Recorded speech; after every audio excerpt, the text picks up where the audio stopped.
This morning, a joyous reception for Pope Leo in Angola, the third country on his African trip. An 11-day journey where Leo has described himself as a pilgrim of peace. The masters of war pretend not to know that it takes only a moment to destroy.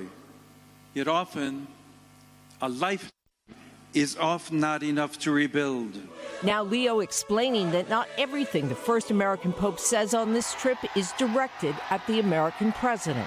The talk that I gave at the prayer meeting for peace a couple days ago was prepared 2 weeks ago. It was looked at as if I was trying to debate again the president, which is not in my interest at all. The trip is overshadowed by the most unusual war of words about the Pope's peace message, ignited by President Trump last week. Pope Leo said things that are wrong.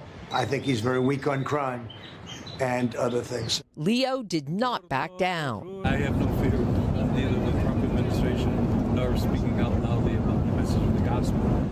As the president continued to double down. I have a right to disagree with the Pope. The criticism unusual. Christopher White is the author of a book on Leo and a veteran of multiple papal trips. Did you ever think you'd ever see something like this?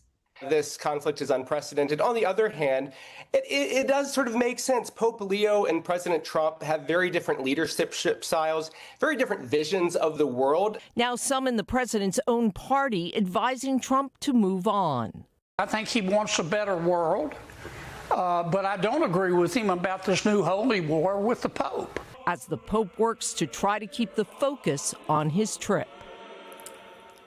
Now, over the weekend, Vice President J.D. Vance, who is a recent convert to Catholicism, posted that he was grateful the Pope said he did not want to get into a debate with the president.